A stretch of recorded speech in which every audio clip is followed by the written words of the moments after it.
আপনি যদি আমাকে কাছের থেকে দেখেন এবং এই সাইডটা একটু মনোযোগ দিয়ে দেখেন, তাহলে আপনি বুঝতে পারবেন যে আমার একটা অথবা দুইটা চুল সাদা হয়ে গেছে। আমার খুব বেশি বয়স হয় নাই, অথবা হয়তো হয়েছে, ডিপেন্ড করে আপনি কোন বয়সের এবং আপনি কখন শুনতেছেন। আমার 1993 জন্ম, আমি 31-এর আশপাশে ঘোরাফেরা করতেছি, এবং যদি আমি একদম অপটিমিস্টিকলিও চিন্তা করি তাও আমার জীবনের হাফ শেষ, এবং পেসিমিস্টিকলি যদি চিন্তা করি তাহলে হয়তো জীবনের 90% শেষ। কালকেও মরে যেতে পারি, কে মরবে এটা তার কবে মরবে আমি তো জানি না, বাট মোটামুটি ধরে নেওয়া যায় যে স্ট্যাটিস্টিক্যালি যদি আমি চিন্তা করি জীবনের হাফ মোটামুটি শেষ, আরো হাফের মতো হয়তো আছে যদি কোনো ধরনের বড় দুর্যোগ বা বিপর্যয় না হয় আমার জীবনে। এই হাফ জীবন কাটাতে যে আমি অনেক কিছু শিখছি, এবং আমার যদি এরকম একটা প্ল্যাটফর্ম না থাকতো যেখানে আমাকে অনেক মানুষ শুনে, ফরচুনেটলি আলহামদুলিল্লাহ, বাট যদি এরকম একটা প্ল্যাটফর্ম না থাকতো তাহলে হয়তো আমি যা যা শিখছি এগুলো আমার কাছের কিছু মানুষকে বলতাম বা লিখে যাইতাম এবং তারপর শেষ হয়ে যাইতো। যেহেতু বড় একটা প্ল্যাটফর্ম আছে, আমার মনে হয় এটা আমার একটা মোরাল অবলিগেশন, আমার একটা দায়িত্ব যে আপনাদেরও বলা আমি যে ব্যাপারগুলো শিখেছি এই ব্যাপারগুলো হয়তো আপনাকে হেল্প করবে নাকি আমি জানি না, এগুলো সবই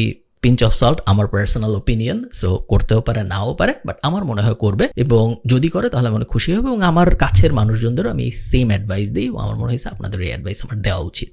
সো 9 রুল অফ লাইফ, চলেন শুরু করা যাক। 1 নম্বর রুল, আপনার জীবনের মেইন গোল হইল আপনার প্যারেন্টসদের জন্য একটা সুন্দর জীবন নিশ্চিত করা। আপনার বাবা মার জীবন যদি সুন্দর না থাকে এবং আপনার জীবন যদি অনেক সুন্দর থাকে, এর থেকে বেশি স্যাড ব্যাপার আমার মনে হয় না তেমন কিছু আছে। আপনার বাবা মার জীবনও সুন্দর হওয়া উচিত এবং এটা এনশিওর করা আপনার দায়িত্ব। হাউএভার, একটা ক্যাভিয়াট আছে, সেটা হইল তার মানে এই না যে তাদের সব কথা শোনা জরুরি। তাদের কথা অনেক সময়ই ভুল হয়, এবং তাদের কথা যতই দিন যাচ্ছে ততই দেখা যাচ্ছে অধিকাংশ সময়ই ভুল হচ্ছে। স্পেশালি তারা যখন একাডেমিক লাইনের অ্যাডভাইস দিবে বা ক্যারিয়ার লাইনের অ্যাডভাইস দিবে, তখন ওই ব্যাপারগুলো খুব কেয়ারফুলি কনসিডার করবেন, কারণ 70s life, 80s life, 90s life, academic এবং ক্যারিয়ার ওরিয়েন্টেশন বর্তমান একাডেমিক এবং ক্যারিয়ার ওরিয়েন্টেশনের সাথে বেশিরভাগ সময় মিলে না। সো তাদের ইন্টেনশন অনেক সময় হয়তো অনেক ভালো থাকবে, হাউএভার তাদের এই ভালো ইন্টেনশনের অ্যাডভাইস আপনার জীবনকে নষ্ট করে দেওয়ার জন্য এনাফ। সো তাদের ভালো জীবন এনশিওর করা আপনার দায়িত্ব, বাট তাদের সব কথা শোনা আপনার দায়িত্ব না। মোরালিটির কথা যদি হয়, জীবন যাপনের কথা যদি হয় আলাদা, বাট একাডেমিক এবং ক্যারিয়ার বিষয়ক অ্যাডভাইস যদি হয়, লিসেন ভেরি কেয়ারফুলি, এবং এমন কারো কাছ থেকেই অ্যাডভাইস নেওয়া উচিত না যে আপনাকে যেই বিষয়ে অ্যাডভাইসটা দিচ্ছে সেই বিষয়ে সে একজন এক্সপার্ট না। আপনি যেরকম একজন মোটা লোকের কাছ থেকে যে শিখবেন না যে কিভাবে 6 প্যাক বানাইতে হয়, যতই তার 6 প্যাক বিষয়ক বই পড়া থাকুক, একইভাবে আপনি এমন কারো কাছ থেকে আপনার বাবা মা হোক বা যেই হোক অ্যাডভাইস দিবেন না সে নিজে যে ওই ব্যাপারটা আগে করে নাই। কারণ অনেক সময় অনেক জিনিস আছে যেগুলো আমরা জানি যে না, এটাও আমরা জানি না, এবং এই কারণে আমরা ভালো অ্যাডভাইস দিয়েও মানুষকে খারাপ পথে ফেলে দিতে পারি। সেকেন্ড রুল অফ লাইফ, একটু complicated but stay with me. I think যদি আপনার 2টা পাসপোর্ট না থাকে মিনিমাম, সেই ক্ষেত্রে you might be in trouble. এটা বাংলাদেশ কনটেক্সটে বলতেছি, আবার বাংলাদেশ কনটেক্সটে বলতেছি নাও। দেখেন, আমরা আনফর্চুনেটলি একটা থার্ড ওয়ার্ল্ড কান্ট্রিতে জন্মাইছি বাংলাদেশে, এবং আমাদের পাসপোর্ট ইন্ডেক্সে পাওয়ার অত শক্তিশালী না। আমাদের পাসপোর্ট দিয়ে বেশিরভাগ দেশেই আমরা যাইতে পারি না, আমাদের পাসপোর্ট খুবই কম শক্তিশালী। এখন আপনি কোথায় জন্মাইছেন এটা তো আপনার হাতে নেই, আপনার কিছু করার ছিল না, আপনি বাংলাদেশে জন্মাইছেন। হাউএভার আমার মনে হয় আপনি যদি একটা সেকেন্ড পাসপোর্ট অ্যাচিভ করার চেষ্টা না করেন, সেই ক্ষেত্রে এটার দোষটা আপনাকে দেওয়া সম্ভব, এবং আপনার অবশ্যই উচিত একটা সেকেন্ড পাসপোর্ট অ্যাচিভ করার চেষ্টা করা। ভালো ব্যাপার হইল আপনি আপনার নর্মাল লাইফকেই এমনভাবে সাজাইতে পারেন যাতে সেকেন্ড একটা পাসপোর্ট আপনার কাছে অটোমেটিক্যালি চলে আসে। আপনি অমুক দেশে মাস্টার্স করতে গেলেন, বা অমুক দেশে ব্যাচেলর করতে গেলেন, বা অমুক দেশে পিএইচডি করতে গেলেন, বা অমুক দেশে জব নিয়ে সুইচ করলেন, এবং তারপরে ওই দেশে ন্যাচারালাইজেশন প্রসেসের মধ্যে যে ওই দেশেই আপনি একজন সেকেন্ড সিটিজেন হয়ে গেলেন। এবং বাংলাদেশের পাসপোর্ট এটা অ্যালাউ করে, আপনি চাইলে একই সাথে বাংলাদেশের সিটিজেন এবং আরেকটা দেশের সিটিজেন থাকতে পারেন, এটা বাংলাদেশে লিগালি অ্যালাউড। আমার মনে হয় এই সুযোগটা না নেওয়াটা একটা বোকামি, তার কারণ পৃথিবী যেদিকে যাচ্ছে, পোলারাইজেশন যেভাবে হচ্ছে, ফার রাইট মুভমেন্ট যেভাবে আগাচ্ছে, এটলিস্ট 2টা দেশের সিটিজেন না হওয়াটা আমার মনে হয় is a big risk. Specially যদি আপনি ফ্রি থাকতে চান, যদি আপনি কমফোর্টেবলি আপনার জীবন কাটাইতে চান, নট জাস্ট বিকজ বাংলাদেশে রাজনৈতিক সমস্যা, ওই অ্যাঙ্গেলে আমি বলতেছি না। এমনও মানুষ আছে যে আমেরিকায় থাকে এবং আমেরিকার পাসপোর্টই তার কাছে শুধুমাত্র আছে, সেও সেম রিস্কে আছে। যে রাশিয়ায় আছে এবং যার শুধু রাশিয়ার পাসপোর্টও আছে, সে সেম রিস্কে আছে। যে কোনো মানুষের জন্যই শুধু একটা দেশের সিটিজেন হয়ে থাকাটা আমার মনে হচ্ছে একটা বড় রিস্ক, এবং যদি সুযোগ থাকে আমার মনে হয় গ্লোবাল সিটিজেন হওয়া, বাট অ্যাটলিস্ট 2টা পাসপোর্টের মালিক হওয়াটা সেফার। কখনোই আপনি 100% সেফ হবেন না, বাট একটার থেকে আমার মনে হয় দুইটা অনেক বেশি সেফ। আমি কিন্তু ওই জন্য বলতেছি না যে আপনি ভিসা ফ্রি ট্রাভেল করতে পারবেন, আমি আরো ডিপ একটা মেসেজ আপনাদের দিতে যাচ্ছি। আই হোপ আপনারা বুঝতে পারছেন। থার্ড রুল অফ লাইফ, এটা আমি স্পেসিফিক্যালি মেয়েদের জন্য বলতেছি, যারা আমার ভিডিও দেখেন তাদের, আপনি যদি মেয়ে হন তাহলে আপনার জন্য, অথবা আপনি যদি মেয়ে না হন আপনি আপনার কোনো বন্ধু বান্ধবীকে পাঠিয়ে দিতে পারেন। সেটা হলো, I think if you don't work in a corporate setting or in a business or in a job, এরকম কোথাও, you will regret at some point in life. তার কারণ যতই আমরা বলি যে মাদারহুডও অনেক ইম্পর্টেন্ট একটা পেশা, ইট ইজ। হাউসওয়াইফ হওয়া অনেক ইম্পর্টেন্ট, এবং ইনফ্যাক্ট চাকরি যে করে তার থেকেও বেশি ইম্পর্টেন্ট অনেক সময় হাউসওয়াইফ হওয়া, ইট ইজ সত্যি এগুলা। বাট মেল ডমিনেন্ট কালচারের প্রবলেম যেটা, সেটা হলো পেট্রিয়ার্কিয়াল সোসাইটির সিস্টেমটাই এটা যে bread maker always dominates the conversation. যতই আপনি বলেন যে মা হওয়া কি কষ্টের ব্যাপার না, যতই আপনি বলেন যে আমি যদি হাউসওয়াইফ হই এটা কি বাসায় একটা ম্যানেজ করা কি সহজ ব্যাপার, বাসায় একটা ম্যানেজ করা তো জটিল ব্যাপার, এগুলো সবই সত্য। বাট পেট্রিয়ার্কিয়াল সোসাইটির সিস্টেমটাই এটা যে ব্রেড উইনার যে টাকা ইনকাম করে, ডিরেক্ট টাকা ক্যাশ ইনকাম যে করে, তার কথার দাম সবসময় বাড়ে, অথরিটি সবসময় তার অ্যারাউন্ডে ঘুরে। সো এই ব্যাপারটা একটু মাথায় রাখবেন যে if possible see if you can work. আপনি যদি নিজের টাকা নিজে আয় করতে পারেন, তারপর আপনি আপনার সংসারে খরচ করেন, আপনার হাজবেন্ডের পিছনে খরচ করেন, আপনার বাচ্চার পিছনে খরচ করেন। Don't sacrifice your career too much because there is a chance that you might regret it later. Fourth, you should be as rich as possible, as humanly possible, without harming anyone, without scamming anyone, without doing anything illegal or bad. আপনার উচিত আপনার জীবনে যত বড়লোক হওয়া সম্ভব হওয়ার চেষ্টা করা। It is a service to be rich. এই জিনিসটা মাথায় রাখবেন। আমরা ছোটবেলায় মিনা কার্টুনে যেটা দেখছি যে বড় লোকরা খারাপ, গরিবরা ভালো, পৃথিবী এরকম না, এবং ওই ব্যাপারটা সত্যি না। আপনি যত বড় লোক হবেন তত আসলে পৃথিবীর ভালো। আপনার কি মনে হয় জেফ বেজোস যে এত বড় লোক হয়েছে, এতে কি পৃথিবীর ভালো হয়েছে না খারাপ হয়েছে? এতে ভালো হয়েছে, তার কারণ অ্যামাজন থাকার কারণে 4 লাখ 5 লাখ জব সৃষ্টি হয়েছে। ম্যাকডোনাল্ডস যে হয়েছে, এটা খারাপ হয়েছে না ভালো হয়েছে? পৃথিবীর আমেরিকার 50%-এরও 48 থেকে 50%-এর মতো টিনেজার ম্যাকডোনাল্ডসে কোনো না কোনো সময় পার্ট টাইম কাজ করছে। পৃথিবীর ভালো হয়েছে। আপনি যখন বড় একটা বিজনেস দাঁড় করাবেন, আপনি যখন একজন বড় লোক মানুষ হবেন, তখন আপনি আসলে সোসাইটির অনেক বড় একটা উপকার করতেছেন। আপনি সোসাইটিতে জব ক্রিয়েট করতেছেন, ওই জবগুলোর কারণে অনেক মানুষ খেতে পারতেছে, ওই জবগুলোর কারণে অনেক মানুষ পড়তে পারতেছে, ওই আপনার কোম্পানিতে যারা চাকরি করে তাদের বাচ্চা কাচ্চারা পড়তে পারতেছে, সেই বাচ্চা কাচ্চারা যে পড়তে পারতেছে ওই কারণে ওই বাচ্চা কাচ্চাদের জীবন সুন্দর হচ্ছে, তাদের বাচ্চা কাচ্চাদের জীবন সুন্দর হচ্ছে।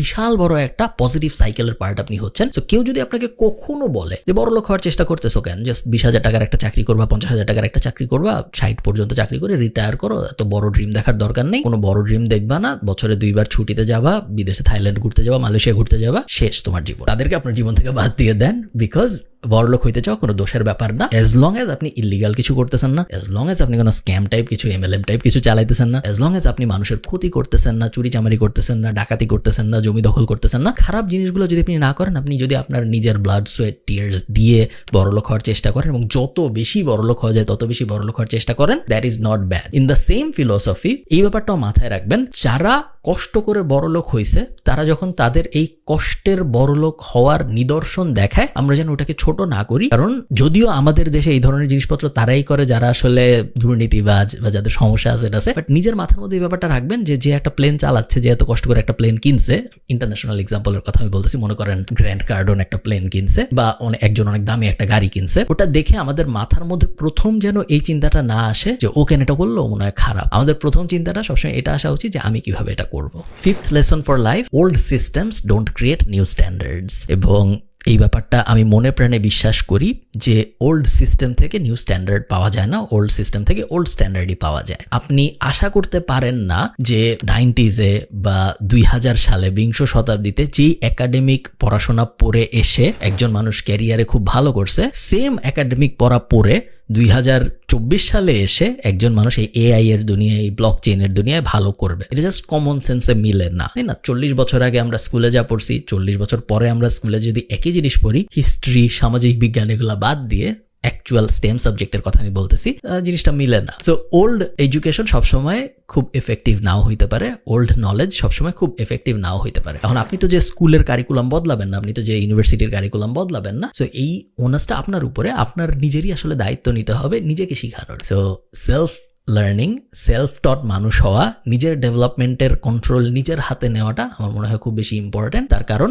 It's a global problem, but বাংলাদেশে এই প্রবলেম সত্য যে স্কুল, কলেজ অ্যান্ড ইউনিভার্সিটি আপনাকে খুব বেশি প্রিপেয়ার করবে না বর্তমান দুনিয়া যেদিকে যাচ্ছে বা ভবিষ্যৎ দুনিয়া যেভাবে আসতেছে এই দুইটা ব্যাপারের জন্য।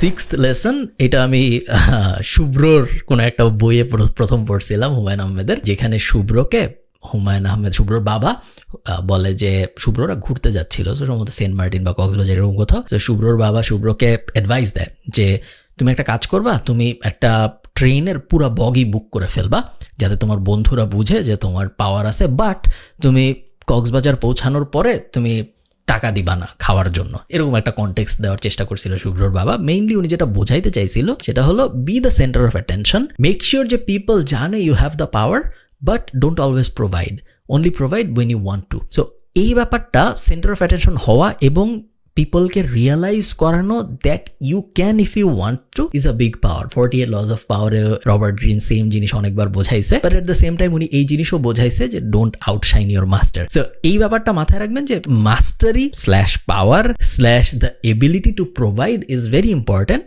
বাট ইকুয়ালি ইম্পর্টেন্ট হলো এটা বোঝা যে কোন সময় আমি প্রোভাইড করবো এবং কোন সময় আমি প্রোভাইড করবো না, কোন সময় আমি চুপ থাকবো। অনেক মানুষ আছে যারা বড় লোক, বাট তাদের আশপাশের মানুষজন তাদের অ্যাডভান্টেজ নেয় because they think of him or her as a charity. But এরকম অনেক মানুষও আছে যারা বড় লোক, বাট তারা তাদের ইচ্ছা মতো প্রোভাইড করে। Be the second one, not the first one. 7th lesson, again খুবই হার্ড লার্ন লেসন, যেটা আমি পার্সোনালি থেকে শিখছি, সেটা হলো you don't need to talk about everything, not publicly এবং নট প্রাইভেটলি। এমন না যে পাবলিকলি বলবো না বাট গোপনে গোপনে বন্ধুদের সাথে বলবো, এরকম না। আপনার সব বিষয় নিয়ে আসলে কথা বলারই দরকার নেই, প্রাইভেটলিও বলার দরকার নেই, পাবলিকলিও বলার দরকার নেই। আপনি যখন সব বিষয় নিয়ে কথা বলেন তখন আপনার পার ইউনিট লেভেলে কথার ভ্যালু কমে। আপনি যদি এমন একজন হন যে সারাদিন স্ট্যাটাস দেয়, বাংলাদেশ হারলো স্ট্যাটাস, বাংলাদেশ জিতলো স্ট্যাটাস, অস্ট্রেলিয়া জিতলো হারলো, আর্জেন্টিনা ব্রাজিল জিতলো হারলো, নাটকে এই হইলো, বৃষ্টি নামলো স্ট্যাটাস, ঝড় হইলো স্ট্যাটাস, আম আসছে ভালো স্ট্যাটাস, সারাক্ষণ যে ওপিনিয়ন দেয়, সেই মানুষটা যখন কোকা-কোলা বয়কটের কথা বলে বা কোটা আন্দোলন বয়কটের কথা বলে, it doesn't hold the same value. তার কারণ সে নিজের ভোকাল পাওয়ারটা ডাইলুট করে ফেলছে। এই কারণে সে এত বিষয় নিয়ে কথা বলছে, সে এমন একটা জাঙ্ক ক্রিয়েট করছে সাইকোলজিক্যালি অন্য মানুষের মনে তার ব্যাপারে, যে তার নতুন কথার ভ্যালু আসলে ওরকম থাকে না। তো সব বিষয় নিয়ে আপনার কথাবার্তা বলার দরকার নেই, বি সিলেক্টিভ। কোনো বিষয় যেগুলো আপনার ডোমেইনের সাথে যায়, যেগুলো আপনার এক্সপেরিয়েন্স বা এক্সপার্টিজের সাথে যায়, সেগুলো নিয়েই আপনি কথা বলবেন।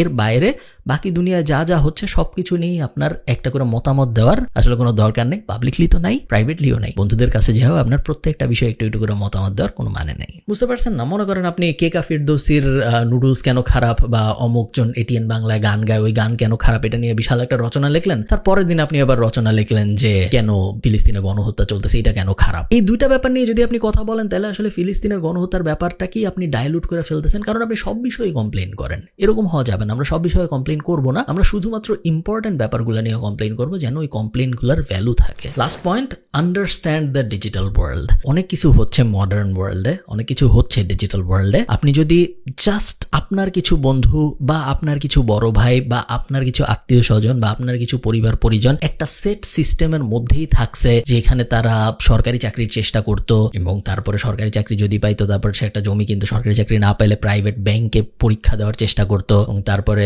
কোনো একটা চাকরি কোনোভাবে ম্যানেজ করতো, তারপরে যে টাকা জমতো সেই টাকা দিয়ে হয়তো একটা জমি কিনতো বা কয়েক বন্ধু মিলে হয়তো একটা ফ্ল্যাট কিনতো বা নিজে ভাড়া দিবে নাকি নিজে একটা ইএমআই দিয়ে ফ্ল্যাট। একটা টেমপ্লেট লাইফের মধ্যে চলে যায় না, এটা আমি বলার চেষ্টা করতেছি। দুনিয়া অনেক আগায় যাচ্ছে এবং দুনিয়া অনেক তাড়াতাড়ি আগাচ্ছে, দুনিয়া অনেক এক্সাইটিং জিনিসপত্র হচ্ছে, প্রতিদিন কোনো না কোনো স্টার্ট আপ ম্যাসিভ রেজাল্ট আনতেছে। গতকালকেও আমি যখন হঠাৎ করে টুইটারে গেলাম, দেখলাম একজন ইন্ডিয়ান $2 লাখ একটা স্টার্ট আপ বেচছে, যেটা সে 9 মাস আগে শুরু করছে। দুনিয়ায় অনেক কিছু হচ্ছে, অনেক এক্সাইটিং জিনিসপত্র হচ্ছে, জাস্ট টেমপ্লেট লাইফের মধ্যে আপনি আটকায় যায় না। আপনার আশপাশ দেখলে আপনার মনে হবে যে এই টেমপ্লেট লাইফটাই মনে হয় সোজা, কারণ ইটস নো, এটা আপনি জানেন, এই কারণে আপনার মনে হচ্ছে ওটা সোজা, বাট এর থেকেও অনেক অনেক বেশি ইন্টারেস্টিং জিনিসপত্র হচ্ছে চারপাশের দুনিয়া। যদি আপনি আপনার হরাইজনটা একটু বড় করেন আপনি দেখবেন, এবং ওই দুনিয়াটা আরো অনেক বেশি এক্সাইটিং এবং আপনার অনেক ভালো লাগবে এবং আপনার ক্যাপাবিলিটিও আছে। Just because you are not trying, আপনি এই ক্যাপাবিলিটিটা অ্যাচিভ করতে পারতেছেন না। এই তো এই কয়টা লেসন আমার মনে হয়েছে যে আপনাদের সাথে আমি শেয়ার করি। আমি অনেক কিছু জানি এরকম না, এগুলো জাস্ট আমি মাঝে মধ্যে ভাবি, এবং আমি যেহেতু ভাবি এই কারণে আমি আপনাদেরও ভাবতে বলবো, not because I know a lot but because it's just interesting to think about this things. ভালো থাকেন। সবার সাথে আমার কথা হবে পরের কোনো একটা ভিডিওতে। টাটা।